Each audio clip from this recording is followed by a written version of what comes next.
जय श्री राम मित्रों। तो अभी जो पुराना वीडियो जो हम लोगों ने रिकॉर्ड किया था, उस वीडियो में हम लोगों ने देखा कि वास्तुशास्त्र क्या है, इसके ऊपर हमने चर्चा की। फिर वेदों में वास्तु का कहाँ कहाँ वर्णन है उस पे भी हमने चर्चा की। पुराणों में कहाँ कहाँ वास्तु का वर्णन मिलता है उसके ऊपर चर्चा की।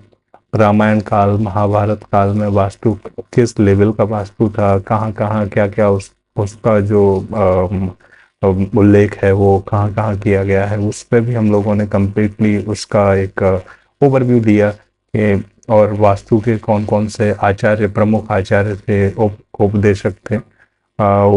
उसका भी हमने उस पर भी हमने चर्चा की।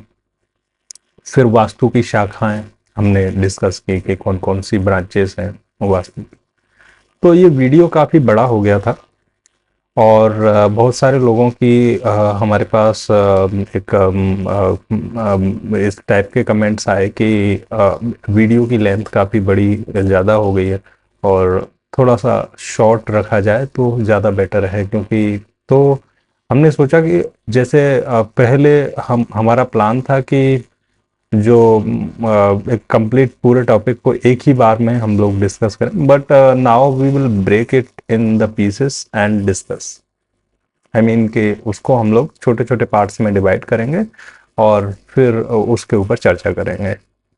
तो आज का हमारा जो चर्चा जिस पे हम करने वाले हैं, जो हमारा विषय है, वो है वास्तु की परंपरा। परंपरा इन द सेंस कि वास्तु स्टार्ट कहाँ से हुआ और कैसे ये आज जो करंट स्टेज में है, आज जिस स्वरूप में है, वहाँ तक कैसे ये पहुँचा, तो उस पर हम चर्चा करेंगे। वीडियो काफ़ी शॉर्ट रहने वाला है। तो सबसे पहले जो हमारे सनातन के जो ग्रंथ हैं, वो सारे के सारे जो ग्रंथ हैं, उनका जो जो भी एक सिस्टम है, वो ये है कि हमारे सारे ग्रंथ एक विशेष चर्चा होती है उसमें।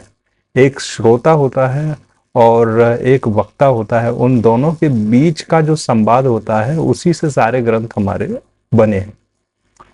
तो ये जो वास्तु शास्त्र है, ये वास्तु शास्त्र की जो शुरुआत है, जो स्टार्टिंग पॉइंट इसका रहा, वो भगवान शंकर जो आदिदेव महादेव, उन्होंने उनके द्वारा ये ग्रंथ सबसे पहले कहा गया। ठीक है, सबसे पहले भगवान शिव ने इसका उपदेश दिया ऋषि पराशर को। तो पराशर ऋषि जो ज्योतिष के, जो इंडियन और हिंदू ज्योतिष जो है उसके जो जनक हैं, पराशर ऋषि को ही कहा जाता है। तो और काफ़ी वास्तु के भी बड़े उपदेशक, बिकॉज वास्तु क्या है, वास्तु एक पार्ट है, ज्योतिष की एक शाखा है वास्तु, और वास्तु की खुद की अपनी अपनी अलग अलग ब्रांचेस हैं, but it's also a part of ज्योतिष। तो जो सबसे पहले इसका उपदेश दिया गया पराशर ऋषि जो थे उनको, पराशर ऋषि से ये मिला बृहद्रथ को, बृहद्रथ के बाद ये विश्वकर्मा को मिला, और भगवान विश्वकर्मा ने इसको जगत के कल्याण के लिए, हम सब के कल्याण के लिए ब्राह्मणों को दिया और वहाँ से फिर ये चला। तो आज ये जो जिस स्वरूप में है, जो विश्वकर्मा जी ने जो कहा, उसके जितने भी श्लोक हैं वो विश्वकर्म प्रकाश में हैं, और कुछ श्लोक उसकी जो, क्योंकि जब मुगल आक्रांता भारत में आक्रमण किया उन्होंने, तो जो विश्वकर्म प्रकाश है उसकी बहुत सारे पेजेस और उस ग्रंथ का कुछ पार्ट जल गया, और जो मतलब वो है नहीं, अवेलेबल नहीं है। जितना अवेलेबल है उतना हम लोग पढ़ते हैं।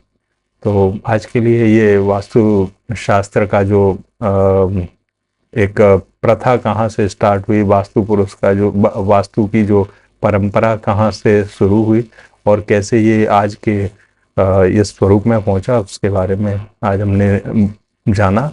और नेक्स्ट पार्ट जो हम रिकॉर्ड करने वाले हैं वो है वास्तु पुरुष के बारे में, कि वास्तु पुरुष कौन है। तो ठीक है जी, आज के लिए इतना ही। जय श्री राम।